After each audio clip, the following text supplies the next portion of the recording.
What's up, everyone? Thank you for lending us your eardrums for the next hour or so. I know it's the start of a quarter for a lot of you, Q3.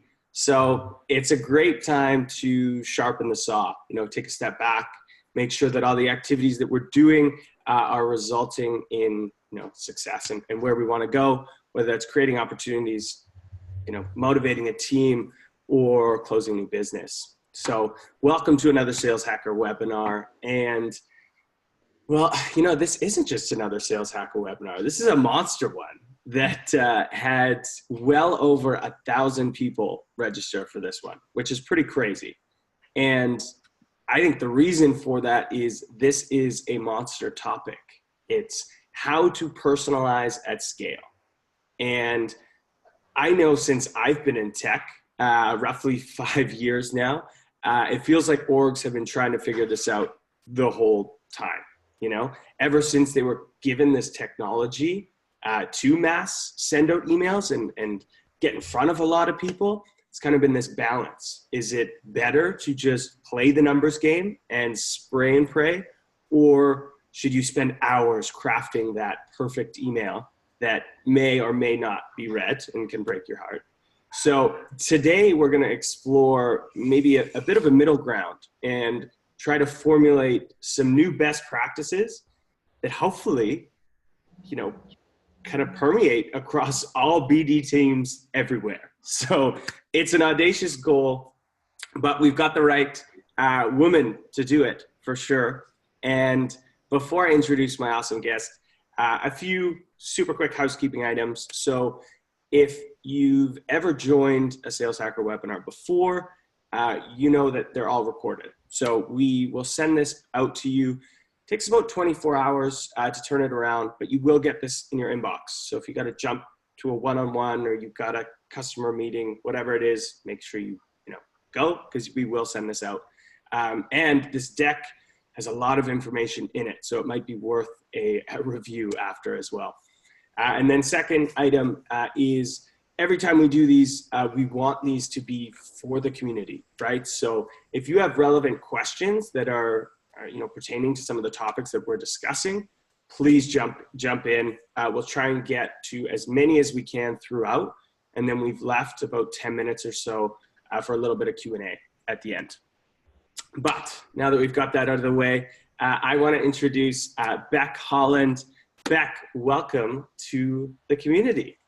Thank you, Scott. I'm so excited to be here today. We're pumped to have you. We're pumped. Okay, so Beck is a dear friend of mine. She is a sales and marketing nerd, a fellow sales and marketing nerd. We had multiple meetings leading up to this webinar, and each one of those truly went over probably about 30, 40 minutes. So that's how much we geeked out over this topic. And a little bit about Beck. So Beck has been an account executive. She's been an enterprise AE, and then kind of took this step back to learn the ropes in tech as an SDR at Adjust, then became a team lead, then was the senior manager of inside sales at Gong, and is now an RVP of business development at G2. So impressive background. And Beck, what I find really funny is I think almost the same time frame, I did a very similar thing in my career. I was actually a sales manager in the travel industry, managing a team like 14 reps. And then I took a step back. So I was like, I want to get in tech. Like that's where everything's happening. And I took a step back and took a job as a SDR, swallowed my pride a little bit. And I still look back and it was, I think, the smartest thing that I ever did. And then the other cool thing about Beck is she's actually going to be keynoting our Outreach Summit series in San Francisco coming up on August 1st. So super excited for that. Snag a ticket if you don't already have one. You can go to summit.outreach.io. And there's actually a discount code, FREEDOM, for the 4th of July. So it's a buy one, get one free. But we've got a lot to run through today. So I'm going to shut up, and I will forewarn everyone quickly. There's a lot of information here. So I would suggest having a pen and paper handy. We're going to throw a lot at you. Beck and I decided that we'd rather give it all away than withhold anything. So, but I would say buckle up is a fair expression to use. But Beck, do you want to kick us off with the agenda? Yeah, I would love to. So hi, everyone that's on this webinar. My name's Beck Holland. Like Scott mentioned, I'm over at G2 running the track acquisition that we just recently made, and then the enterprise side. As far as an agenda today, when I take a step back and I think about scaling something, I think there are two elements that are really necessary to scale something. One being we need to make a small prototype and we need to make a process and iron out everything on the process side, and then you need to add gas to it. So I think typically why people have not been successful at scaling something like personalization, or they haven't even breached trying, is because they view the human language, or they view, personalized outreach as this like labyrinthian concept of like, there's so many outs and there's so many ways that I could go. And so we can't really put borders on this, or an ambit or a direction for personalized outreach. But so I wanted to focus on the first section, kind of the underlying economic principles that I based all of this outreach on. The second piece, I wanted to tease out what are the 7 buckets that you could personalize on with higher hit rates and lower hit rates. The third section, I wanted to transition to how to put a structure to emails and how to put a structure to calls that allows for personalization, but also, invites this wonderful structure that we can rely on. And then after those 3 items of, okay, now we have our process down and now we know what we're doing here, how do we scale it and how do we add gas to it? Let's do it. Yeah, so that's a little bit of an agenda. First I wanted to kick it off with a cursory look at the three graphics that I'm using in the background. So, I mean, typically everyone, kind of a crash course here, but typically everyone hears about demographics whenever they're doing any kind of marketing campaigns. This is more of a B2C predilection, meaning typically whenever marketers are advertising to a consumer and they're a B2C business, then they'll use demographics. So gender, age, income, profession and education are the 2 that we're going to pivot off today. But family structure. So these are all the things about someone in the definitions up top, but basically how can I segment human populations in terms of these 5 or 6 items to advertise to them. And when I look at messaging and I look at sending any kind of personalized outreach, that's really what we're doing. Is finding a way to segment and do outreach to people in a certain segment. So demographics is more B2C. Then we go to firmographics, which is more B2B. And this is just a crash course, but firmographics about a company, this typically segments users in terms of what kind of company they're working for. So whether that be company size, whether that be geography, whether that be industry vertical, product sophistication, funding stage, annual revenue. I work for outreach. I want to figure out what kind of companies, let's say you're going after, companies anywhere from 50 to 200 people, or for enterprise, you're going 1,000 plus. Firmographics is a way to segment different people into a user base that is a part of a company with 1,000 plus people.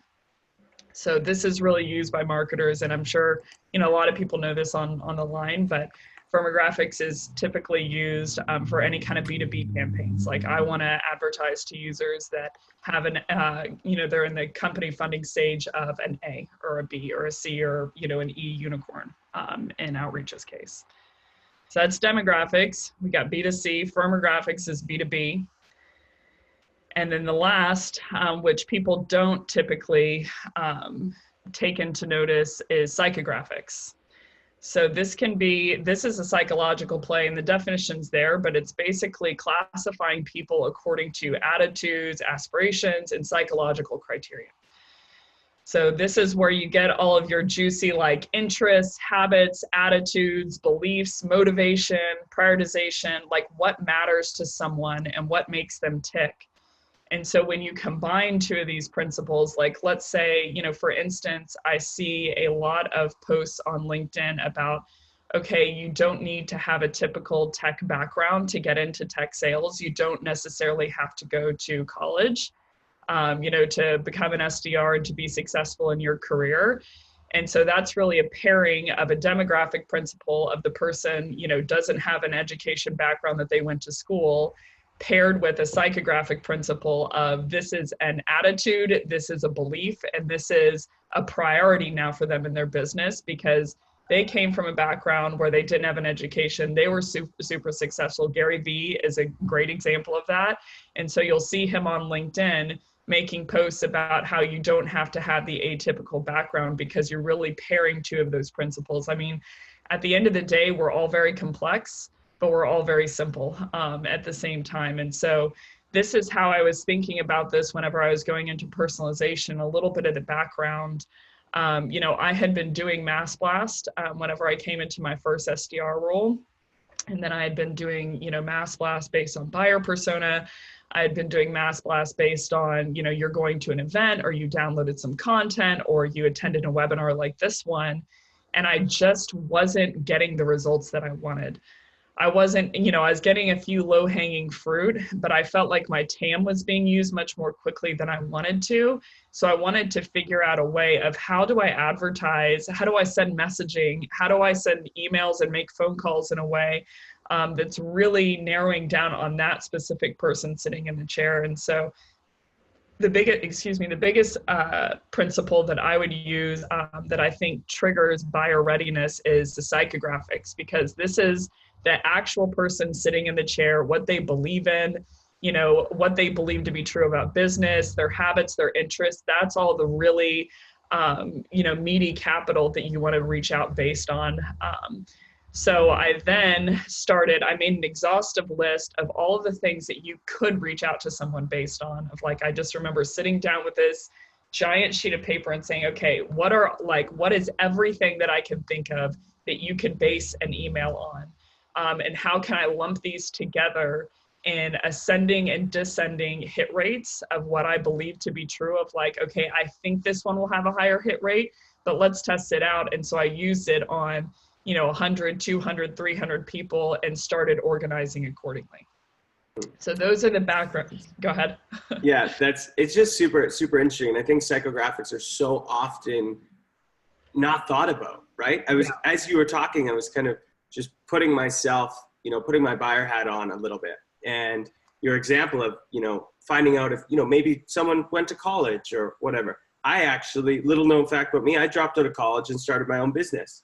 And if someone started a cold email to me referencing that, because it's not a very well-known thing, it would for sure have my attention. And it also does say a lot about me, more kind of like entrepreneurial. Maybe this is a good champion because they'll push for things that they really believe. They don't have to follow certain tracks. So this is super interesting. Also, I was going to ask, what are your thoughts on technographics? Where do they fit in here? I think, it's obviously a piece of the puzzle to consider. But even when we're talking about firmographics and demographics, we'll get into it in a bit. I don't think either one of them, those are all really great for buyer persona and buyer readiness, but where you hook people is the psychographic piece. In my opinion, of it's always nice to know, I've gotten outreach before, or a response to my outreach before, of people saying hey, this is really great, you have my attention, and they're in my network because of my messaging, but they're we just don't have the tech stack. We just don't have a tech stack that fits in with this. This just doesn't fit our business model. We're just not in this stage of, company. We just don't have the money. We just don't have X, Y, and Z of they don't have all the other three pieces of technographics, demographics, and firmographics to be an actual buyer. But how I get a response, the biggest thing I'm aiming for is getting a response, a warm response from someone of, I built rapport with them because my message was so personalized. Yeah, right. So technographics are a piece that you need to know. Yes. More so for identifying who you're going to reach out to, but not necessarily referencing it. It's not going to help you a whole lot. Absolutely. It's a piece that you need to know in terms of, can this person buy? But nowadays it's not good enough It's just average buyer persona. And I think the things that ramped my teams very quickly and got them super, almost indebted to us because of our outreach was this psychographic piece of what about Scott makes him tick?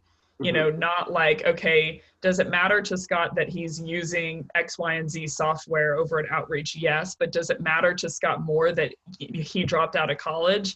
And if I can mirror what I do as a company, to his trajectory, it's like the answer is when you're talking to that one person, and you're giving them a snippet of their background, is where I've seen the higher hit rates. So that's kind of a basis. But as far as I wanted that just as a background to lead into how do you pick a reason for outreach? So the first thing that we need to do is put a structure into how SDRs are picking a reason, so that we can make sure that we maintain consistency and we identify what all the different buckets are. So that, with my teams or in my experience, it was like, okay, here are the 7 buckets that you can pick out of. This is what I would like in descending order. So it was like when I went into a one-on-one and they had picked a lower down reason, I went to the person's profile and said, hey, this higher up reason was right here. Why didn't you pick this? It enabled me to introduce a piece of structure to even how they were picking out a reason to reach out. So, typically people think of with personalized outreach of like, this is just this wild animal that I don't know how to rein in. And so this section is going to be on reining it in. Awesome. So let's start with the first 3 buckets. The first bucket that I choose for outreach, if I can find it, is content that the prospect authored. So this is any kind of articles, any kind of webinars that they did, or any kind of posts that they made. So let me ask you, and keep in mind, everyone on the line, this is totally unprompted. Scott, whenever you make a post on LinkedIn, what are you looking for? Like, what do you want to happen after you make the post? Or what's a measure of success of the post? Yeah, I'm trying to start a dialogue, right? I'm trying to get people thinking about the topic that I'm writing about, because it's important to me, obviously. Yeah. It's something in my brain has been like, okay, I think people need to start thinking about visual prospecting, because that's a cool thing to me.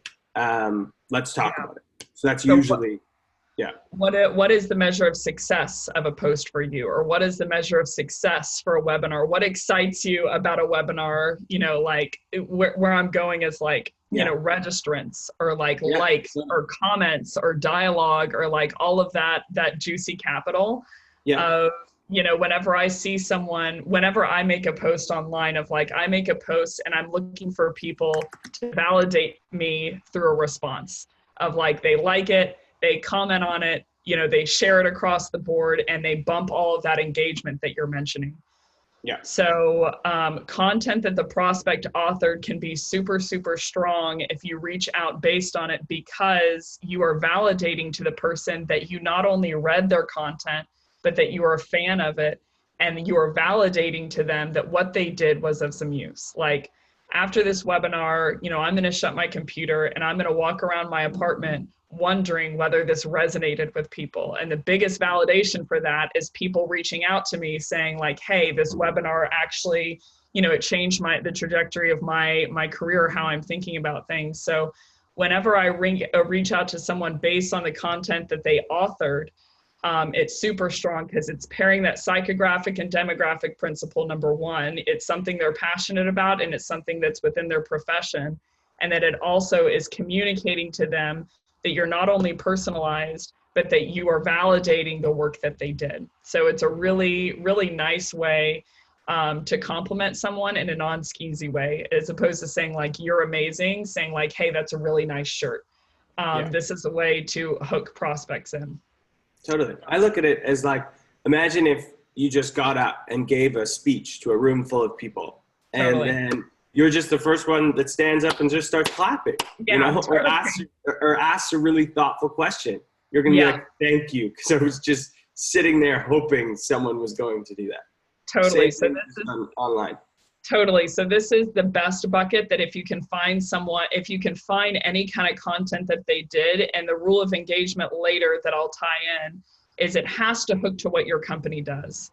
So you have to be scouring through their content on LinkedIn, seeing like, can I relate anything that they did back to what my company does as a principal? And so we'll get into an example later with you that I did, but basically that is the highest hit rate bucket of, if I send to someone, hey Scott, I noticed this article online, it really drew me in. One point that really stood out to me was X. What if you could X using X?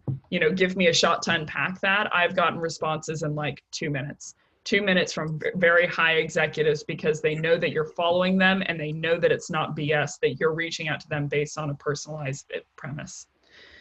The second bucket is going to be content the prospect engaged with. This is going to be a little less potent, but it's still potent. Of, let's say, whoever, Danny Kish made a post, and I made a comment on that post. If I can say something like, hey, Scott, I noticed that I was reading through Danny Kish's post the other day, and I noticed that your comment on X, Y, and Z was really interesting. What if you could X, Y, and Z? Or imagine a world that you could X, Y, and Z. Or I have an idea of how you could do exactly what you're talking about in your comment with less X, Y, and Z. So this is, again, a psychographic and demographic principle paired both. So it's really, really high up the food chain. And I would say in this first, second, and third bucket, I can usually hook in I can find a premise with about 90% of my buyers. So I can find some kind of article, webinar, post, something they've shared or commented on or liked. Like typically, if you're talking B2B SaaS, or you're talking someone in the SaaS community, you're talking about someone who's on LinkedIn. Even if they're a ghostwriter and they don't get involved that much, if they're not on LinkedIn, I would argue they're probably not within the ICP of what I'm going after typically. So those are the first two buckets. And then the third bucket that's based on the actual prospect is my favorite bucket probably. It's called self-attributed traits. So you will see people on their LinkedIn profile say like, badass executor at building teams within this kind of environment, or, highly adept. And the funny thing, they always write it in third person. Becca is really adept at X, Y, and Z, even though they were the author. But they'll talk about all of this stuff that matters to them. And they'll say like, really good at, and they're viewing it as a resume. They want to communicate to, LinkedIn or to social media what they excel in and what they're strong in. And so I tease out that reason of like their profile line, their headline nowadays people are customizing, or within the company overview of like within, it says outreach on your LinkedIn. Sometimes people even put what they did there. I scaled a team from 60 people to 100 people with this amount of revenue. So self-attributed traits can be really strong, because you're basically positioning to your buyer, hey, either this is important to you and you have to have a meeting with me, or you're totally lying and this is not important to you and your LinkedIn profile is not, I use different language for sure, but that's a psychological positioning of you are mirroring to someone like, hey, this is what you say that you're passionate about, and reminding them of like, oh, I just was really taken back by your passion for, executing on a dime in really, tough hyper growth environments. What if you could X, Y, and Z? Or my profile line says, a homegrown Texan who innately believes that hiring the right people is just as important as developing them. This is not a call out to recruiters, but I probably get a recruiting message daily or every other day. And not one recruiter has ever said to me, I was really taken back by your profile line about how much you like to develop people. We over here at Outreach that's really synonymous with our culture, and it's a drive and priority for us in 2019. Give me a shot to have 30 minutes with you to unpack a little bit about our culture and how I could potentially see you fitting in. If someone sent me that message, it's like I would instantly respond and say, this person paid attention to me, and I believe them that we are a fit here.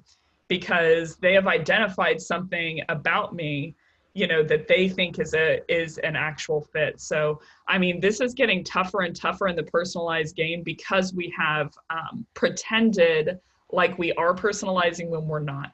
You know, a great example is we'll say like, hey, I noticed that you were growing. You know, my CEO sent you sent me to your profile. Or I've had a lot of companies reach out recently saying like, hey, we know how to make highly tailored email messaging, you know, whatever, in this kind of environment.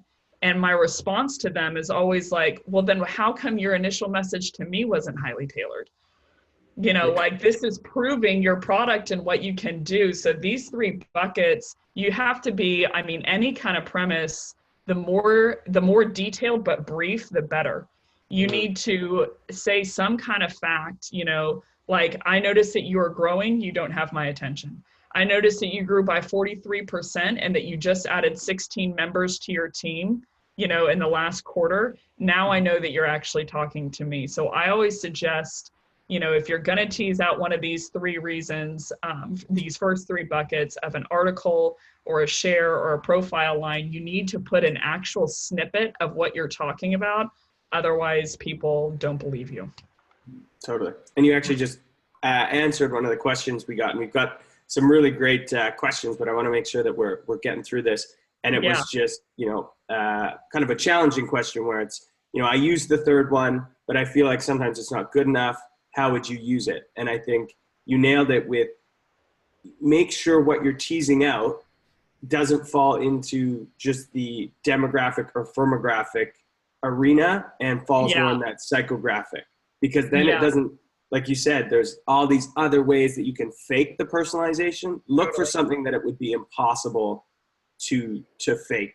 Is that fair? Yes, we have made it really hard on ourselves because we have pretended like we aren't mass blasting when we are, and we're trying to get better and better and better through dynamic tags of being like, at first it used to be like, hi, Scott. And you're like, oh, they know me because they had my name. Then we have a dynamic tag or company name or title.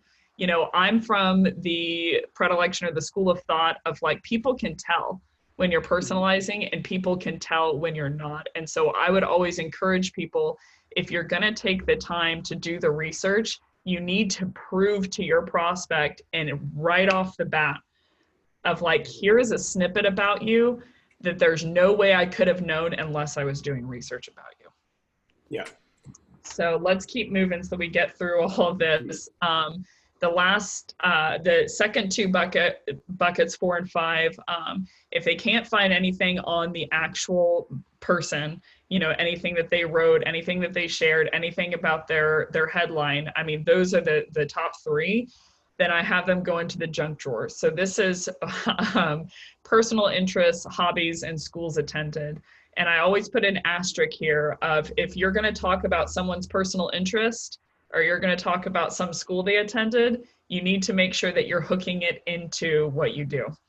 So I would have, you know, reps of mine in the past, and they'd be like, hey, well, this person really likes wine or whatever. And I'm like, great, but you better be able to justify how what we do relates to wine. So there was an instance where I had an SDR, you know, reach out and basically say, you know, I read that you're a connoisseur of wine. Whenever it comes to wine, it's all about highlighting the best flavors. Just like you like to highlight the best flavors of wine, what if you could highlight the best parts of your sales conversations to help blah, blah, blah, blah, blah.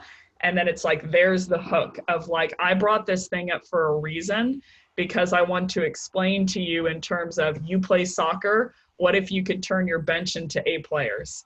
You know, like, you can't just spit this like 10-80-10 rule of like, I've seen that a lot of like personalized line, buyer persona pitch, personalized line, and it just looks too muddy. So I would always challenge people of whatever premise that you pick, you need to, in the next line, hook it together with the messaging of what your buyer does.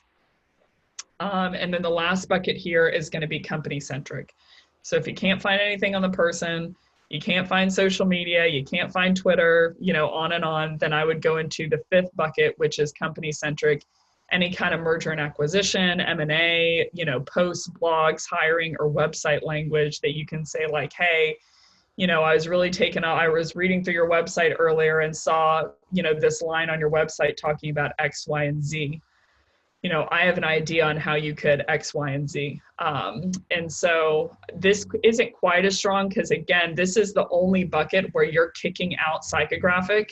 You're only going firmographic and demographic. So you're basically saying, what about what matters to Outreach and Sales Hacker matters to Scott, but not as much as Scott matters to Scott. So this is why I put this as the last bucket. And in my experience, this has the lower hit rate because you're just talking about, something that matters to the company. And unless I am a senior executive or a CEO or a founder, then what matters, like for instance, what happens to G2 absolutely matters to me, but not as much as my specific work at G2 matters to me. So I try to lay in the first 4 buckets if I can. And Beck, you're doing a great job of getting to the questions as they're before they even ask. It's amazing. So Richard Price Jones, Richard, thank you for the question. His question is, if you're doing B2B, would you still focus these reasons on the person you believe is the decision maker or about the company as a whole? And, we're talking, it's the person. Don't forget, even though it's business to business, it's called B2B, it's still a human selling a human. So totally. Focus on the decision maker. So I think that's a great question. And I would argue buyer persona matters to people. Like if you're talking about business reason, it always I want to pair this personalized reason with a really strong business hook. So what matters to a company, definitely, anyone, B2B, B2C, B2 whatever. It's I'm a human being sitting in my apartment right now. And there are things that matter to me. And if you hit on those things on a personalized, reason, I would argue that most people, how they've personalized in the past is they say, I'm going to do really personalized case studies and figure out what mattered to them, or I'm going to do personalized social proof, of these are the people that we work with in your space, and I'm going to hit on the right buyer persona. And that's the longest stretch that they've gone for personalization. That didn't even work for me. What really caused my 4X conversion of, I was working with a team and I took them from mass blasts to all tailored all the time. I went live with it on March 1st. By March 5th, I had doubled numbers. By March 10th, I had tripled our numbers. By March 15th, I had quadrupled our numbers with the same amount of people and same exact people. And the reason was, we weren't just specifying to the company need or the buyer persona need. We were being deplorable and saying hey, Scott, this is something that you wrote that just caught me off guard. And these buyers, I was actually talking to, I won't say his name, but it's an SVP over at Upwork. And I thanked him because he was one of the first prospects that received one of these personalized messages. And you should hear him on the call. He just was this is the most amazing outreach that I've ever heard in my entire life. And he jumped on the call because of it. He asked my SDR to work for him. And then when he was in San Francisco, he asked the SDR to get a drink. And the reason was, he was so tailored to what that guy, who that person was, that it just caught him off guard. So I want to keep moving, so we make it through everything. But that's basically the gist of the first 5 buckets. The second 2 of the 7 buckets that you can tease out is what I call postbound premises.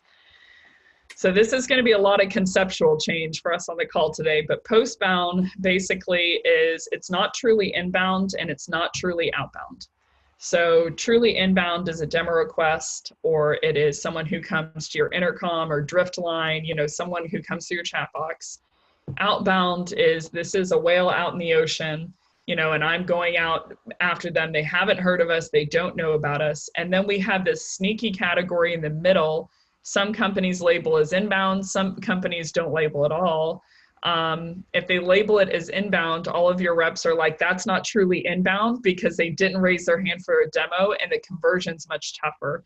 So how I've lumped these is that I basically put them onto the outbound team and say, this is a lead that is more buyer ready because they know about my company, but they didn't hit requested demo whenever they were reading my white paper, and it's for a reason. And so I train this team very, very heavily on objection handling.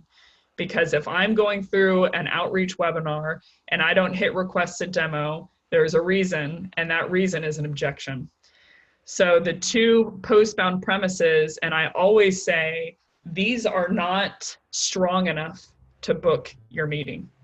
These are used for context, at least on my teams, these are used for context to the buyer, but then I use the same amount of outbound effort that I did in the first 5 buckets with these kind of leads, because I've seen a lot of leads, they download a white paper, they read the white paper, and then they're mad whenever you come after them and say like, hey, I noticed that you downloaded that white paper, do you want a meeting? And they're like, no, I just wanted this content in peace. So the reason they're mad is because they're a part of a mass blast campaign. So there's 2 buckets for postbound leads that I typically structure with. The first bucket is reasons that you can mention in messaging, but aren't the entirety of the message. And then reasons that you cannot mention in messaging. So the first bucket is, white paper downloads, ebooks, resource downloads, webinar registrants, attendees, conference attendees, a past user, maybe someone used your product and then moved on to a different company. They demoed in the past and you want to talk to them about, all the updates that you made to your product, or you have mutual connections. So we'll talk about how to put this into outreach in a minute, but that is the first bucket of postbound premises that basically you can mention this reason for context, but it's not the entirety of your message. And then the second bucket is you cannot use in messaging. So these are postbound premises that communicate to you that this person is a little bit more buyer ready and they're probably in your market, but I would not use it in the messaging at all. And the 3 examples of this, and I'm probably going to get a lot of amens here, is company funding, buyer intent data that you can use at G2, and email opens. So I've seen a lot of SDRs say like, hey, Scott, I noticed that you guys just raised your Series E. Like, you want to buy our stuff because you have a lot of money. That's what happens. When you raise money, you just throw it around. Let's just get rid of it. It's like, is the only reason that you're reaching out to me is that I have money now and that you want to talk? Again, yes, the person is more buyer ready, but I would just take that as an internal sign of this person is probably in market for new tools and new people, like, hiring, all of that juicy stuff. So this is someone with higher buyer intent, but it's something that I should be appropriate and polite enough not to mention, of like, company funding, buyer intent, that's something we use at G2, and I'm not here to plug G2, but if someone's in market and they're researching your competitors or they're researching, tools within your space, then basically G2 can, feed that lead back to you and say, hey, this person is looking at your competitor in comparison reports. Again, I wouldn't message it or mention it in the messaging, but I would take it as a signal of this is, when you reach out to someone, and they're already looking at your competitor, they're going to think you read their mind. I wouldn't mention in the messaging, but you can still use it as this is someone with a little more buyer intent. Yeah, I always try and every action that I do in the B2B realm, I try and reframe it as like it is in my personal life. So for that one, the company funding one, that would be like, if I heard on the radio that someone won a lottery that I don't know, never talk to them. Would I just send them an email or call them and be like, hey, I heard you won the lottery. Do you want to hang out now? It's the same thing, really. Totally. The same thing. Totally. So how you compare those into messaging, and I know, we're running a little behind on time, so I'm going to try and be as brief as I can here. I do what's called premise pairing. So if I do have a postbound premise, I use it like this. I use the postbound premise of, hey, Scott, I noticed that you attended Unleash this year. And I use the hook with, but more importantly, I saw from your LinkedIn profile that you wrote this article. One line that stood out to me was X. So in all cases, I try to have two pieces of punch. So if I have a postbound premise, I say, I noticed that you are a part of our webinar on personalization at scale, but more importantly, I saw this post that you made on LinkedIn about scaling teams. If I don't have a postbound premise, then I lead with, hey, I noticed the reason for my outreach is I saw this article on LinkedIn that you wrote, and then I pair in an excerpt. You know, one line that really stood out to me about this post was X, Y, and Z. So if I don't have a postbound premise, I do a summary of the outbound premise and then an excerpt. If I do have a postbound premise, then I list the postbound premise for context. I transition with, but more importantly, and then I do a summary of the LinkedIn, whatever piece you're using off of LinkedIn. So that is postbound premise pairing. Let's talk about maintaining consistency over email. So now we have the reason that we're doing outreach. It's within one of those 7 buckets. I know why I'm going to be reaching out to someone. So how do I intertwine it into email messaging? How do I put structure to email messaging with still being able to personalize? So I would defer to, I was actually, I was told this the other day by my good friend, but Chuck Jones is the author of, he basically wrote all of your Looney Tunes, Wile E. Coyote. He worked for Acme and he built the rules of animation. And a little bit about Chuck Jones's background is he actually grew up in Spokane and his dad moved him, mom and dad moved him to Los Angeles. And his dad was an unsuccessful businessman. And every single time that he moved jobs, every time that he got a job, he would buy new stationery with the company logo up top. And he would buy pencils with the company logo on the pencils. And then whenever he got fired, he would give them to Chuck Jones and say, I want you to use these paper and pencils as quickly as you can. So from a very early age, because of his father's encouragement, he was drawing all of these animations over and over and over. He's drawing cartoons.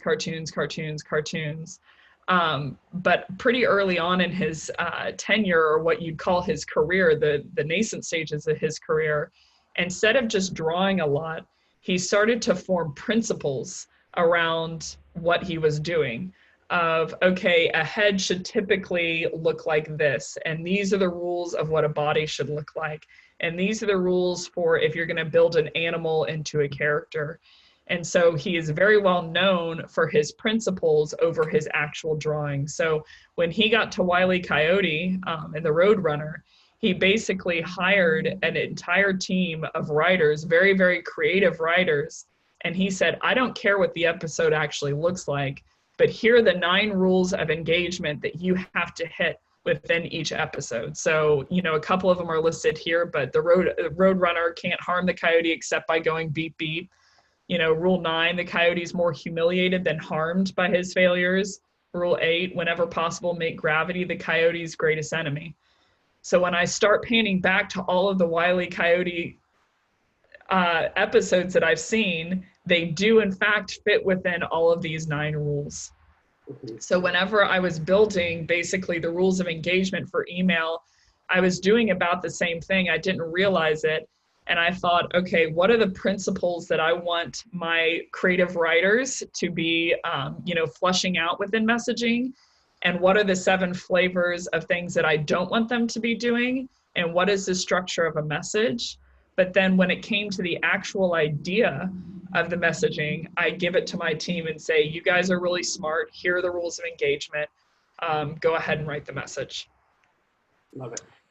So let's talk about those rules. So the rules for an email that I basically give my reps is the structure of an email should be anywhere from 3 to 4 lines max, not paragraphs, but lines. The first rule, or the first line is the longest line, and it's the premise line, and you're triggering to your prospect, the reason for my outreach is, and you're picking one of those reasons in the bucket. The second line is the body line of what we do, at G2, but it's mapped to the premise of outreach. Again, there has to be a hook of like, this is the premise, and this is how this plays into it, and that should be medium length.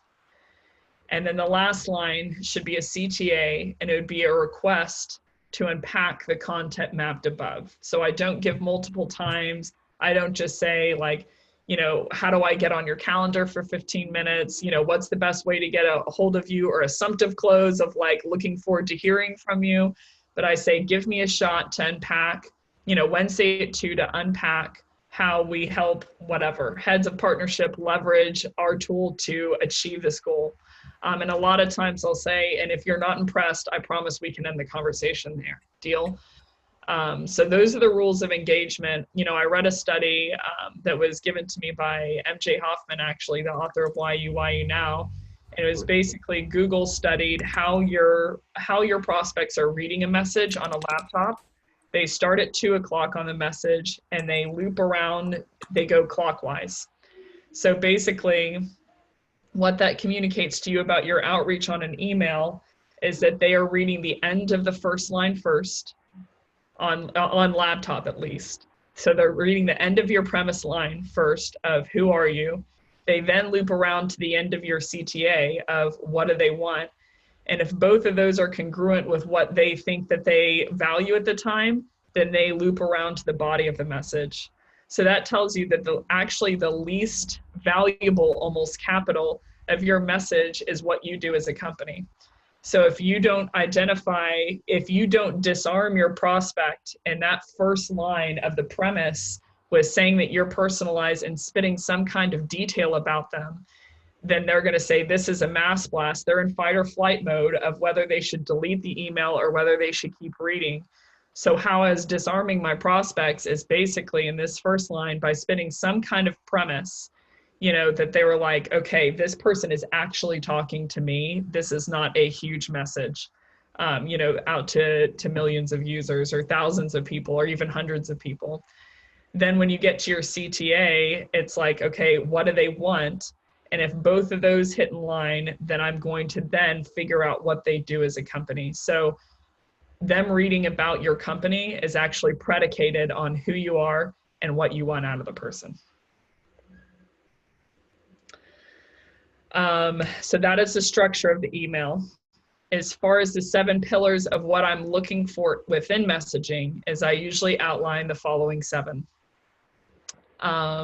And what we're going to have to briefly cover these. I mean, usually I spend about 2 hours on each one of these topics, you know, just so people know, but, you know, I know that we have a time constraint here. So that's the structure of an email. The 7 pillars of messaging that I put within my outreach is, and I listed them in terms of what I see people do poorly to what I see people do well. So the first one being prospect centric. I very rarely see someone write a message that's highly tailored. So I'd say every single word out of the SDR's mouth of like, we have a very, very short amount of time to make an impression on someone. Like 3 lines, that's all you got. So every word has to be used very, very strategically. So being prospect centric is the chief importance of every single word that I have an SDR type is going to be completely about the prospect, even in terms of social proof. I never say everyone works with LinkedIn, Spotify, Uber. It seems that everyone has those people in their client deck, and it doesn't impress people. Of like, I have very rare, I can't think of a time where I thought, oh, okay, they're working with this enterprise firm, like I'll jump on the call. So what I more often see is someone says, oh, they're working with LinkedIn. I'm too small, so I don't fit in that category. They're working with these smaller clients and I'm enterprise and I'm too big for them. Or there's some bad relationship with that company and I had no idea prior to knowing. So even if I'm going to do social proof, I make it prospect centric. I say I work with companies like Outreach, for example, in terms of size, for example, you know, whoever, like inside, like those are your competitors, but like 500 to 700 person companies. I work with hyper growth unicorns like Slack, you know, like you, for example, Slack. So I always identify the portion, even if I'm going to use social proof, I make every single word out of my mouth and out of my team's mouth about the person that they're talking to. Totally. Yeah, I would agree. The only time that it catches my eye in like, you know, the NASCAR slide where they show you everyone they work with is usually a competitor, a direct Yeah. competitor. Then I'm like, oh, okay, you got my attention. Yeah. Why don't I just run through the rest of these 7 so that we can get through the end. Pain centric, I always make sure that it's not a feature pitch and talking about a pleasure pitch, but a pain and how they alleviate that pain. The funny thing is, I see people a lot of times, whenever they're talking about selling, they always say they need more product knowledge. And I would argue the first thing that you need to get to know is your buyer personas and what pains you alleviate for those buyer personas. And oh yeah, by the way, what feature that you have that does alleviate that pain for them. So I've been asked by SDRs, like, first of all, I want to get to know the product. And I'm like, time out. Here's a list of buyer personas and who we sell to. This is where you need to spend your time. You need to get to know who are the people that have bought from us in the past. Why did they buy? What buyer persona do they fit in? And what pains did they have that our product alleviated? I mean, this day and age, it's like, tech can do almost anything. So I'm not going to be after the next glamour pull. I'm not going to be after the next feature release. I'm not going to open my coat and say, here are all my watches. Which one do you want? Which kind of dial? But rather, like, what is Scott's day-to-day about? And what does he run into that we can help alleviate through our product? Pride aversive, I do want to spend some time here.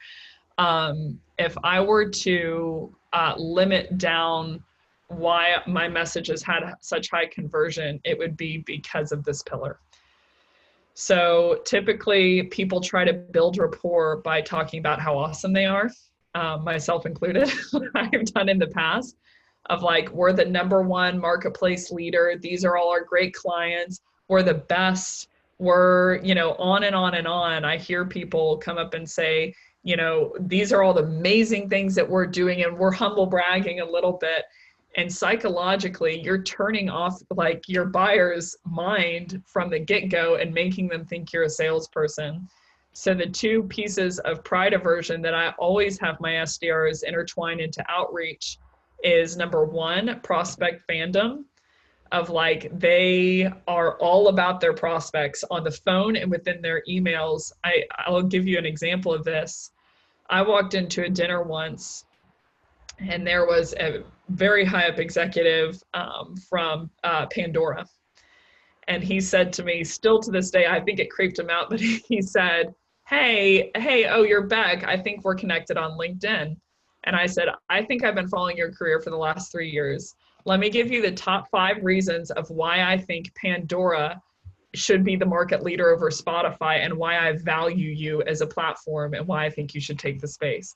On and on and on I go of listing these reasons of, I'm like, oh, not only do I know who you are, like, these are the 5 things that I've been impressed by in your career that are exciting for me. I think this is a huge piece because it shows your prospects that you value them, and it shows them that you're not all about yourself, you're all about them. So that's a part of pride aversion. And then the other piece is proactive humility. And this is where I really can catch people. I mean, all my trade secrets are now ruined because they're going to be out there, but a piece of proactive humility, I had the recognition that basically if someone's not responding to my outreach, it's because of me. It's not because they're a bad person. It's not because, they're mean. It's because I didn't write something that was compelling enough and drove enough urgency. So I have a lot of my SDRs on the phone and over email say, hey, I was actually reading this article the other day on compelling outreach, and I was convicted about the message that I sent to you. With your permission, I'd like another shot to earn some of your time. And it's like all of that psychological goodness of like, hey, I'm not the best. You're the best. And calling out all of those reasons that we feel like, I would take an SDR off record and I'd say, hey, why didn't that call just convert? And they'd say, I feel like I feature dumped and I blacked out, someone picked up the phone and I wasn't expecting it. And so I would have them call the prospect back. I'd say, call them back and tell them that. And they'd just be shocked of like, hey, you picked up the phone. I didn't expect it. And it's like, those are the things that make us human. And those are the things that make us really bond with someone of like, this isn't someone at their glorious hour. This is someone who makes mistakes and just called out one that they made. The last four here, I'll just briefly mention fluidity. That's connecting your premise to your midline to your CTA, your body, your CTA relevance, basing all of that on buyer persona. Brevity, never use 9 words when 4 words will do. And then noticeability, this is in subject line. And I would say the 2 rules for noticeability that I do are you have to get someone to open the email, but it also can't be a bait and switch. It can't be a spam of like, you know, free puppies inside, and then I open the email and it's about outreach, you know. So those are the 7 pillars of what I want messaging. Here are the 7, I'm trying to look at our time. Here are the 7 deadly sins that I avoid in messaging. I'll just run over these casually or very quickly. You know, I basically initially, when I created this list, I wanted to call it Shit Not to Say by Beck Holland, but I decided I love it. To grow up a little bit. It's so sales hacker. We can walk the line. It's all right. I'm like, here's a graph, you know, of all the stuff I train my SDRs not to say: being too casual, too silly, sending them gifts, sending them the list like you might have been swallowed by a shark, or you don't value data. Wasted text, I know you're busy, but just wanting to follow up, want to circle back, I'd love to. Being an authority over the prospect, let me know, Scott, you know, or opening the email with Scott, comma, that's it. Questioning the prospect's authority, asking them if they're the DM, making your prospect feel not okay by mudslinging against competitors that they actually chose. So it makes them feel like their decisions are not the best. Making your prospects feel stupid, like asking them, does that make sense? I typically, you know, pivot to like, am I making any sense? Versus does that make sense? Because then the onus is on me to communicate versus you to understand. And then glorifying yourself, we touched on that pretty heavily, but we're the world's largest database, blah, blah, blah, #1 in market, and social proof where you're the hero. So now you have the structure of an email, the 7 pillars to stick to. Those are just my personal pillars. I would, you know, surmise that people can put whatever pillars they value, and then the 7 things to stay away from. So without further ado, we can go into cold call messaging, and then I'll briefly hit on how to scale it and then let everyone get back to their day. Awesome. And yeah, we'll take this one a little bit past the hour. If you can join us, great. If not, we will send out the recording. But as long as, Beck, you've got some time after, I can hear it. Let's rock. Okay, cool. Sorry about the time structure, everyone. As far as cold call structure, there's 2 places where you can personalize within my structure that I do. I always lead every call with, hey, Scott, this is Beck calling from G2 Crowd. How have you been? Not how are you? I always do how have you been, because it communicates to them a pre-existing relationship as opposed to sales guy. And they say, Beck with who? And I say, hey, that's a great question. The reason for my outreach is I was reading your LinkedIn profile, you know, this article that you wrote on X, Y, and Z, and I was really taken back by this line that you said of it all comes down to the customer voice. So I was curious to know if you've come across G2 before. So right in that front capital, your prospect is in fight or flight mode. And they're wondering whether they should hang up the phone or whether you're someone that's worth the time. So how is disarming people, and we could do a 2-hour, you know, session on this, but how is disarming people and what made and makes my teams different is I am teasing out a reason right off the bat and building rapport and convincing them not to hang up, not by talking more quickly or not by trying to schlep in any kind of buyer persona, but by giving them a reason of something, you know, that I have done research on them. I know who they are. And this is my shot. I'm almost fanning out because I'm actually talking to them on the phone right now. I then transition into what's called an upfront contract. This is a Sandler term. And they'd say, no, I haven't heard about G2 before. And I'd say, got it. How about this, Scott? You give me the next 30 seconds to give you my best dog and pony show on who G2 is and why I thought we might be a good fit for you and your team over at Outreach. And at the end of that, At the end of that 30 seconds, you tell me whether it makes sense to continue the conversation from there. Fair? That sounds like a bomb warning. It's like a tornado warning. Yeah. So it's Wednesday. So we're basically doing the, you'll have to excuse us. It's only a test. Yeah. So I'd say at the end of that 30 seconds, you tell me whether it makes sense to continue the conversation from there. Fair? So I upfront contract my people, my prospects, after I give them a reason that I know who they are. And I ask for the permission to pitch versus just going into the pitch right away. And after that, within the buyer persona pitch afterwards is the second place that you can tailor. So I say, so like I mentioned, I was really pulled in by this article that you wrote. And at the end of the day, correct me if I'm wrong, VPs of sales care about quota attainment. So we work with VPs of sales, you know, like you mentioned in your article, who want to coach their reps, but don't have coachable moments. They don't know where to coach them, you know, or want to help them on the competitive positioning, but don't know where their individual reps are going wrong.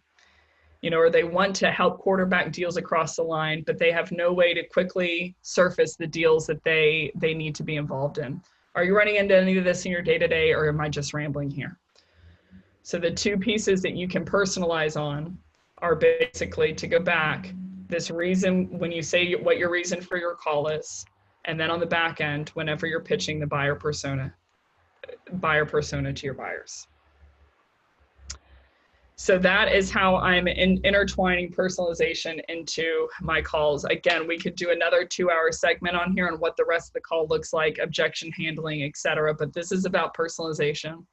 So those are the two places where I'm personalizing. The rest of this is rote structure of this is structure. This is Beck calling from G2. How have you been? That's every call. I was curious if you come across G2 before. That's every call. Upfront contract. That's every call. But the buyer persona here, like I mentioned, I was pulled in by this article at the end of the day. All of that is where I'm sopping up that personalization and then the reason for my outreach. So that's the structure piece. So now we know how we're picking out a reason for outreach. We know how to personalize within rules and structure of emails. We know what pieces we're personalizing for buyer persona. And now, for the finale, how do we scale it? How do we put gas on it? So being with G2, I would never pick a vendor because we love all vendors and we are always, you know, about just maximizing tech for the best output. But the first question I would ask people is, what do you want to scale? So I watched this show called Bar Rescue. And in every single episode of Bar Rescue, their goal is that he goes in with these really suffering bars and he basically, he wants to save them. He wants to rescue them and turn them around so that they're profitable. And usually with the owner of the bar, you know, he goes to the bar owner and he says, hey, what have you done to make money? And the bar owner usually spits something very similar to this. You know, well, I make sure that none of my employees are giving away any drinks, and I make sure that they aren't drinking any drinks on the clock, and I make sure that all of our food margins are down. So their goal is that they want to make money, but the way that they're going about it is all wrong. So he basically updates them on how to gear their bar in a way that will make money. And when it comes to personalized outreach, I feel like our goal was, and we've lost sight of it, our goal was to book really high quality appointments, and it was to book more of them. And so we think that the answer to that is that I want to send out 150 messages or 200 messages or make 200 dials or have my reps, you know, just pump in these calls on the phone because we think that that's the only item that you can control and that's the only item that you can structure. So I mean, when it comes to scale of a typical rep, I see, you know, out in the community makes 100 cold calls a day and they'll send like 50 emails a day. So I cut my teams back to 10 emails per day and then I cut them to 25 calls per day. And that was one of the biggest contributors in 4Xing their numbers, was all the calls that they were making, they knew the person. But then I learned how to leverage sales engagement to bump those numbers even higher, of like, now we know it's working. How do we put the gas on that? And so basically the system I wanted to run through is how I got my reps to 50 calls per day and 25 emails per day. So again, it's going to be half of the volume of what a typical rep does in terms of, you know, how many emails and calls that they're sending. But I would be absolutely shocked if this only worked for me and it didn't work for everyone in B2B SaaS. So how you can use outreach to do it is within the outreach system, there's something that you have called custom fields. So I basically can build in all of those premises that I was talking about in the beginning, to self-authored content of a LinkedIn article, webinar title, excerpt, you know, engaged content, they liked an excerpt, you know, self-attributed traits, a profile line premise, and then even postbound premises that will automatically flow in of like, they were a part of this webinar, and oh, by the way, whenever I did research on them, they wrote this article and here was one line. So you can build it into your custom fields. Oops. When you are, I think one of the biggest things that I've seen of the teams that are doing personalization, they typically do it in some kind of Google sheet. Like they write it on some kind of post-it of like, this person did this article, but you actually can leverage the outreach platform to do it. And I'm sure you can, you know, do it with other sales engagement tools, but this is the one, you know, that I wanted to highlight today. I can go to Scott Barker within my outreach platform, I can hit edit, I can go to the custom fields, I can build in, okay, this is the LinkedIn article post premise that Scott did. Like you made a post the other day about seeing is believing. And then one line from it was, but the key is I had to see it first. You hit save. And then every single time that I call Scott, because we all know that you call someone 15 times or 20 times before you actually get them to pick up. Once Scott picks up, every single time it is populated here to the top of Scott's profile. So anytime that Scott picks up the phone, I can say, hey, Scott, this is Beck calling with G2. How have you been? And you say, Beck with G2, hey, that's a good question. Reason for my outreach is I saw this LinkedIn post that you made the other day when you're talking about seeing is believing. And one line that really took me off guard is, but the key is I had to see it first. So I was curious to know if you've come across G2 before. So that is how I'm basically, I think a lot of people run into, they're like, okay, I have to do this research for the person every single time.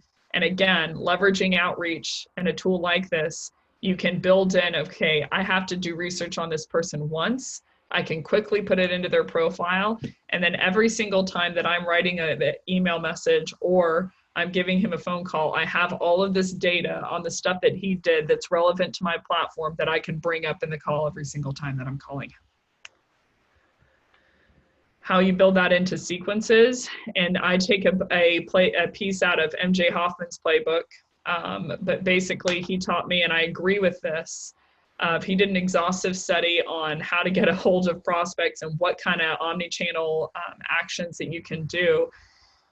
A lot of people, they stack near the front end with their prospect. Okay, I'm going to email call, and then I'm going to kind of dissipate off the back end and see if I can get a hold of them. He said to flip that. If you do if you do it like that, then basically you're teaching your prospect that if they just wait long enough, then you will go away. So he flipped it on its head and said, be more light in the beginning, day 1, maybe day 8, maybe day 12, of like you're giving them pieces of personalized outreach to let them know that you're there and you know who they are. And then on the back end, you get exponentially more aggressive. So you basically do day 15, 16, 17, 18, and then they're finally like, okay, this person isn't going to go away if I don't talk to them. So I built it into an omni-channel sequence of, I want to be hitting them from all fronts of, I want to be hitting them from a profile view, a manual email, a phone call. I remember with Max, basically I wanted to get a hold of him and I did this method on him. And he he responded to an email, and then he got to my LinkedIn message. He was like, "Oh, do you still need this?" And I'm like, "No, I was just omni-channeling you." And he just said, he said omni-channel for the win, and just started laughing because I hit him on all these different fronts. So I build them in as shell templates and shell calls of like, I just want to tell you which action to do and when. But as far as the content, that is created by the SDR. And then the last piece, and then we can go into Q&A, is basically with my SDRs, you guys are going to think I'm a psychopath. I block them from reaching out unless they have done research. So within the outreach system, if someone has not filled in a couple of pieces of like LinkedIn article, post premise, excerpt, webinar that they ran, self-attributed traits, unless they have enough of them, then they are opted out of being able to be called or being able to be emailed from my sequences. So basically an SDR, I think that we are at this stage, we're kind of pushing our SDRs of like, you should do a little more research, or I hear VP saying like, this is something that really worked for me, our whole team should do this, but we're not requiring it. And on this webinar, I hope that this is just the beginning. I hope this is the beginning to raising the bar of who we are, raising the bar of what we can do, and leveraging our tech to do it. But I have seen culture defined as the minimum bar of what you're willing to accept. And within my teams, and I would challenge within most teams, that we should not be willing to accept our sales dev reps or our account executives sending out these carpet bombs, because it's not good for our businesses and it's not good to us as a user. So within my systems, I said, okay, I want to take this to the next degree. And I basically want to build out something that an SDR cannot do make a phone call unless they know the person that they're talking to. So kind of to tie it all back together, in summary, it's like, we know that unpersonalized outreach doesn't work on us. And I feel like a lot of people today maybe showed up because they, they wanted to see the pony behind the curtain, and they want to see like, hey, what's the silver bullet? What's the quick tip? What's the quick trick that I can do, to personalize at scale? And it's like, the answer is, you want to lose weight. It's about 15 different things. It's about sleeping more. It's about eating less. It's about working out more. It's about a healthier lifestyle. And I want to begin this conversation of having the healthier lifestyle within the sales community, of instead of just being these salespeople who jam our features down everyone's throat, of identifying who this person is and what we think could, like, what is the reason of that we had the temerity to reach out to them and think that we could be a fit. And really what I want to do is bring the integrity back to sales and back to this craft, so that people don't think that we're bad people anymore. People don't think that we're, just trying to push a product, but people think that we are really well-crafted consultants that can help them do their day-to-day quicker.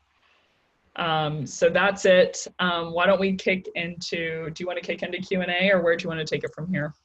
Let's do it. Absolutely. So Beck, this is a huge testament to you. We've had more than 3/4 of the people stick with us over the hour. So everyone gave us a full hour and now more. So thank you, everyone.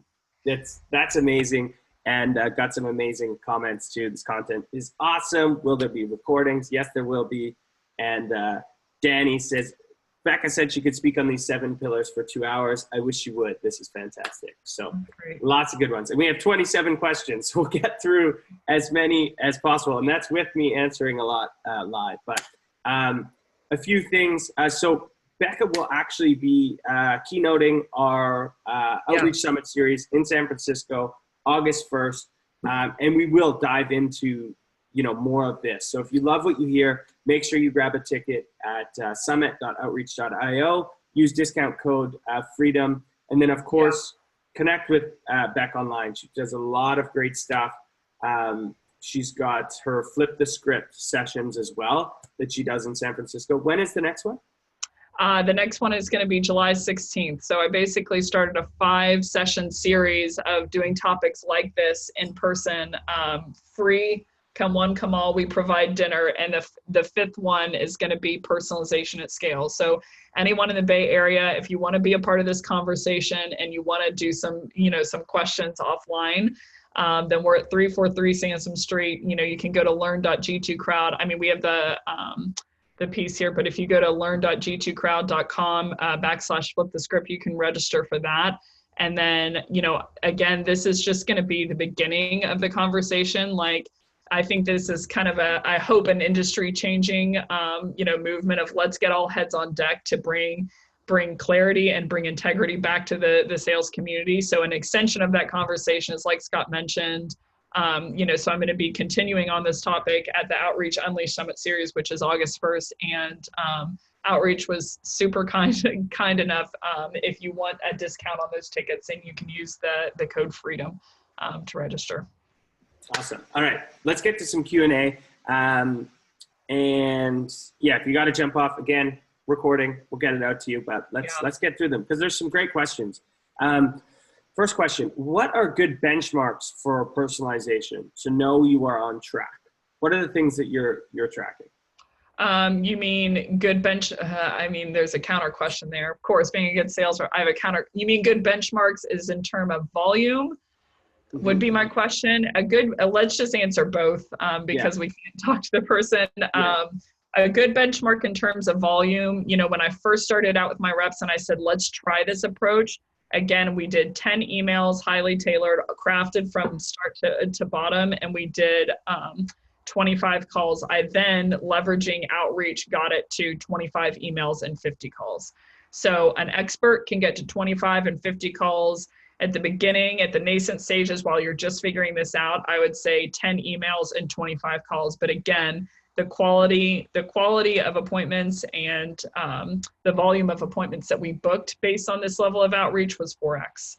So whatever your team's running at, I've seen it depends on the ACV, it depends on the market segment. I've seen people for outbound, and keep in mind, this was outbound only. This was not any inbound that was coming in. So I had the benchmark of, I want you guys to book 11 points worth of meetings every single month on outbound solely. And that's where we saw the big jump was people started, saying like, okay, if your product can turn us into what your reps just did, then like, I'm down. So that's a good benchmark of, it depends on what your KPI is. It depends on how many meetings you're booking, but whatever it is, I saw 4x results within a couple of weeks. Nice. I love it. Next one, we're just gonna rapid fire through the rapid fire. Okay, so this one goes back to when you, I'm assuming when we were talking about including psychographics in your email outreach, and you mentioned having an actual snippet of what they said. Yeah. And this is clarifying. Do you mean like a screenshot, quotation marks? How are you actually doing that? I do quotation marks. So, what I think is important there is that you're quoting them, what they said back to them.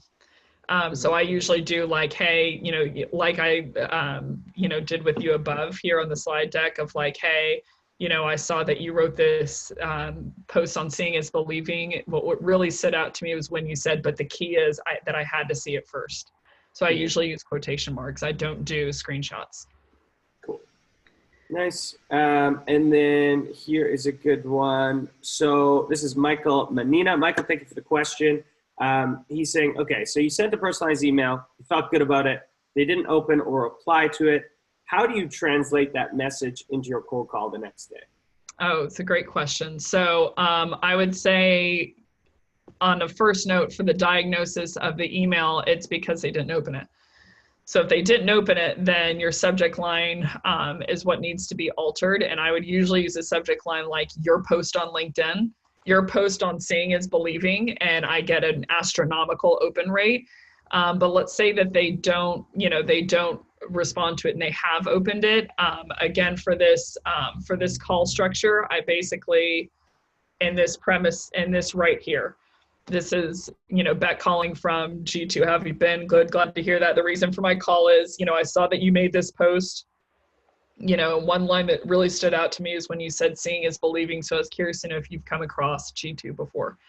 So, I mean, they look a little bit different. In the email structure, it's going to be the first line. It's going to be the premise line of the reason for my outreach is I saw this LinkedIn article.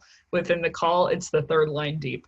This is Bank calling with whoever, pager duty, how have you been? Good, glad to hear that. The reason for my call is, or a lot of times people ask questions here. They'll say like, who, from who? And you say, always. I say, great question. Reason for my call is, like, back to my script. Great question. Reason for my call is great question. So I was curious to know, I always pivot them back to, if you're a prospect and you're on the line with me, you're on my time. I'm going to put structure. I'm not going to let you get me off in some rabbit hole. When you ask a question, I'm going to say, that's a great question. And then I'm going to go immediately back to what I was saying, like the transition smooth, I really try and get them back to structure. So, in terms of you use it in the email line, if they haven't opened it especially, then you can use it on that cold call if you get them live on the line. Love it. Next question. I really like this one. I think it's super important. This is from Brittany Tucker. Managers are so fixated on volume, which a lot of them are. But if the results are 4x, then this works. It's proven to work at Gong, now at G2. So she's curious, what did daily email volume go down with personalization, which we touched on, of course, that it did go down. But what I hear in this question is, how do I manage expectations with my manager, right? Like, how do I, maybe I'm a rep, how do I get them on board? And how do I explain, hey, my call numbers are cut in half? Yeah. From the manager perspective or the SDR perspective, I'll do both. How I've done it in the past is I've asked for full autonomy, and then if it didn't work, you could can me in a month. I love it. That's how I've done it. Is because I'm like, hey, I need to make moves that I need to prove out something that hasn't been done before. I knew that. Going from a Just to Gong, I knew that. I was proving out a theory that I had, but it was just a theory of, I thought, this is how I buy, and I think this is how other people buy too. And so it definitely, from the manager perspective, you're going to get a lot of flack from your leadership. You're going to get a lot of flack of like, oh, well, this isn't best practice. This is an X, Y, and Z. And what I always challenge back with is like, hey, 76% of SDRs aren't hitting quota. And this is one of the main reasons why. So I get it's not best practice, but it's because we have a pretty best house on a bad block right now of like, we need to pivot back to. So how I change my leadership's mind is usually those two questions of like, whoever my leadership is like, hey, Scott, do you respond to mass blast? And they go, no. And I'm like, do you think our prospects are different than you? And they go, no. And I'm like, well, now we're at a logical fallacy. So you don't think our prospects are different than us, and you think that you don't respond to it. So from the SDR perspective, it's even harder though. If I'm under a manager that doesn't believe in this, then the best thing that I can do is I can put my neck out there, I can prove it, and then I pivot the entire team on what I'm doing. So I've seen a lot of reps do this of like, they just start producing, and then leadership's almost head explodes that they're like, well, but they're not hitting the activity metrics. And it's like, well, but do we care? Yeah. Do we care? As long as this is within structure, as long as this is repeatable, as long as, this can affect the rest of the team, like, do I care that they're not hitting this activity metrics? I don't want to completely flush out activity metrics of like, they're important to know, like a bar of like, someone's not producing. Is it because they're not sending enough messaging, or is it because they're not sending good enough messaging? So they're a good indicator there. But as an SDR, the best you can do is you can go out on a limb, you can start producing, and then your management will come to you and be very humble about it whenever they do it. Mm-hmm. Make it easy on them of, hey, I'll make you look good. You work with me to change the entire team onto this system, is what I've seen in the past. So, I'm not here to change. I'm not here to be insurrectionary. I'm not here to change anyone's world or rock anyone's world, but I'm like, we have a problem. We have a problem and we need to fix it. Otherwise, people are going to start not seeing as much value in sales development teams as they could. You know, we don't need to beg people to find value in us. We need to provide value and then say, okay, now we have an equal leadership, you know, seat at the table. So from the management perspective, you're going to have to be gutsy, and you're going to have to say like, hey, give me a chance to prove this. If you're managed by a marketer, they'll love that. Let me A/B test this, you know, and see if this works. From the SDR perspective, I would just start doing it and ask for forgiveness rather than permission.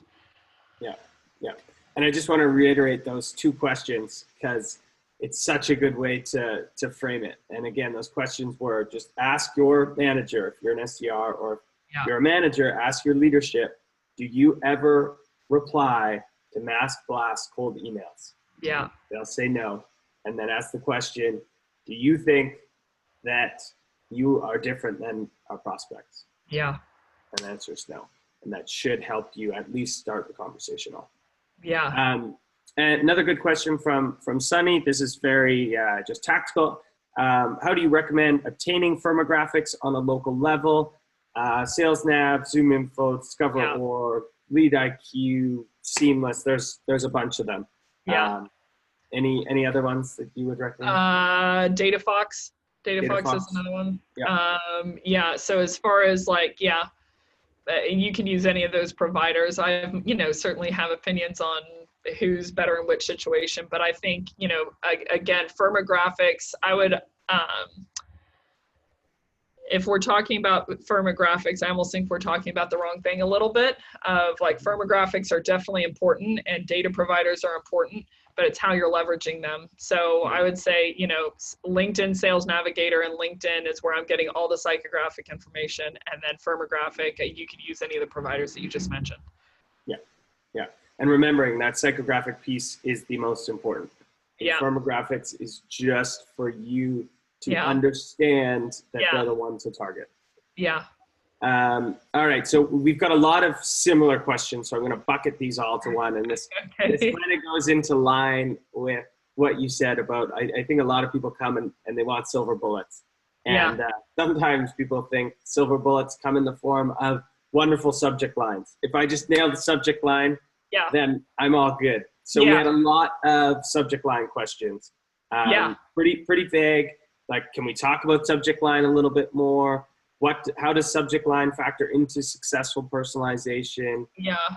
How do you get it opened in the first place? I'd love to briefly touch on your structure maybe for subject lines. Yeah, so subject lines, the 3 goals of a subject line from my perspective are to not hit the spam filter. Yeah. So you have to stay away from any marketing language, like marketing looking language, to get an open, and to not be bait and switch. So one of the biggest, most viral email campaigns was pictures of your wife cheating on you. And then when you went into the email, it was pictures of a weight loss campaign of like, unless you lose weight, your wife is going to cheat on you.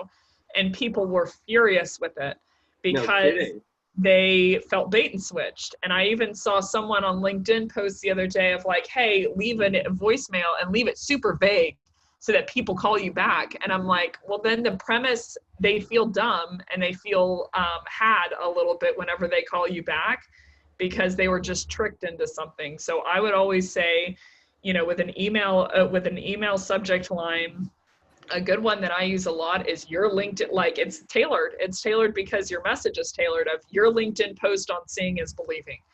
You know, your growth of adding 15 reps to your team, ...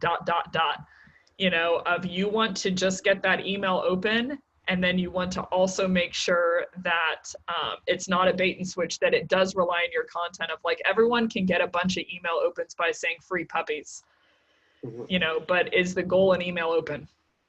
No, it's rapport with your buyer. So I'd say a good example of that is your LinkedIn post, like every single piece of it is tailored. But, you know, as far as like a templated email subject, I'd say, you know, all of it's tailored. So always do a tailored email subject line. Yeah. Love it. All right. And I'm just going to keep going. When's your next meeting back? No, keep going. Keep going. Okay. We're all good. We've got like 10 more, but we'll Okay, try 10 and more. we've still 10 got more. we've still It's gonna got be the longest webinar in Sales we've Hackers got history. it is, but we've got a good chunk of people still with us. We've got over Okay, 100 people still hanging out. So thanks Yeah. for hanging out with us. Yeah. Okay, so Val, this is going again into your personalization buckets. A lot of these premises seem to be heavily built around LinkedIn. For those of us who are less experienced Yes. on LinkedIn, how are you researching people's activities without being connected? If your strategy is based on connecting, how do you approach that? Okay, so strategy on connecting, I differ with a lot of people in the industry. Connecting, I just connect. No personalization. So I hear people saying like, Mo, send over a tailored invite. And it's like, I leverage LinkedIn to know my buyer. I don't leverage LinkedIn to book my buyer. And that's what makes me different is I'm like, connect. And then I just read what they're doing.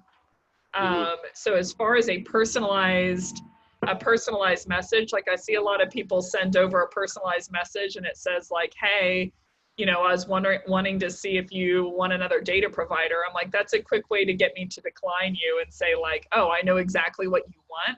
And so I'm going to go ahead and not engage here.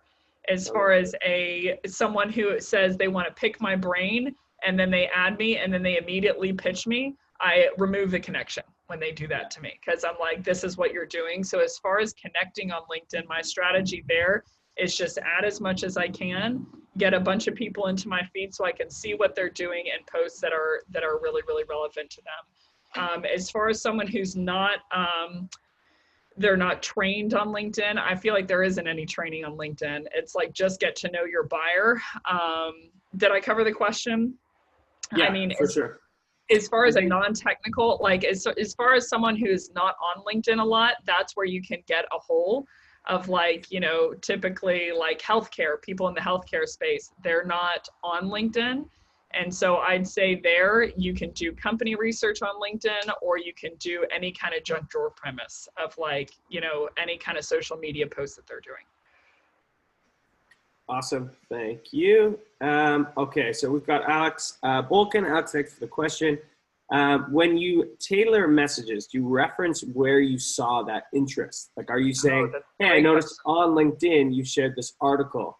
Yes. Do people feel like you're creeping on them by looking at their different social profiles? Yeah, so this day and age, especially within tech, we know that we're creeps. We know that people are looking at what we're doing. I always reference it for context of like, the best reps to me are the ones that say like, hey, I'm the person that you met at your session who asked this question. And then I'm like, oh, okay, that context is so helpful for me. So I would say like, hey, I saw your LinkedIn post the other day on X, Y, and Z of like, I make it brief, but I always do reference where I saw that of like, I saw on your Twitter feed that you're a big, whatever, LA Lakers fan, what if you could turn your B players into A players? I always do mention the impetus or the driver of where I source the information. Awesome. Great tip. I'll skip this one just because I'm a nice guy. This is, what tools do your SDRs use? And G2 has to say, they got to play Switzerland. If you want to know good tools, ping me offline. I can't do it on a webinar, but I always have opinions. I love it. Okay, and someone else said, when's Flip the Script? Number 5, you mentioned, but when again is it? July 16th at 5:15 p.m. is when people show up for dinner, and then we have the actual session at 6 p.m., the content at 6 p.m. PST. So awesome. July 16th is going to be the last session. We're going to do personalization at scale in a workshop. Wicked. And okay, lots of people asking, can we get a copy of the slides? You're comfortable sharing these slides out? Slides are yours. Amazing. Well, we'll actually host them on SlideShare, so you can find them on the Sales Hacker SlideShare.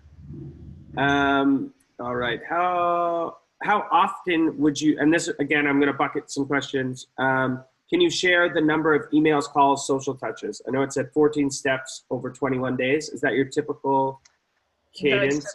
Typically what I do is 14 steps over 21 days, more aggressive on the back end. And also, as far as time of outreach, I do follow the method of 5 minutes before the hour, after the hour, increasingly throughout the day and increasingly throughout the week. Because what I've noticed with people is like, I'm way less ready to respond on a Monday morning because I've got too much to do. On a Friday afternoon, I'm looking for that kind of small item to get ticked off, but not a big project. And that is when I've seen the higher book rate. So MJ Hoffman actually did this and taught me this. But he has his teams take Monday off, and then 6 p.m. to 9 p.m. on Fridays is his go time because he's on the East Coast. Nice. So, yeah. Awesome. We've got another one. Okay, here's stirring the pot. What is the difference between outreach and sales loft? Do you have a visual you can send me?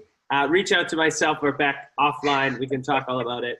Add me on LinkedIn. We'll figure that one out. They're different colors.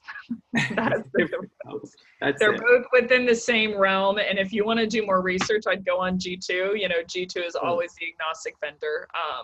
But yeah, I'm sure they have, you know, sure AEs will salivate over that question. But, you know, what's less important to me is what tool you're using. What's more important to me, I wouldn't say it's not important what tool you're using, but what's much more important to me is how you're leveraging it, and that we're introducing personalization to the conversation.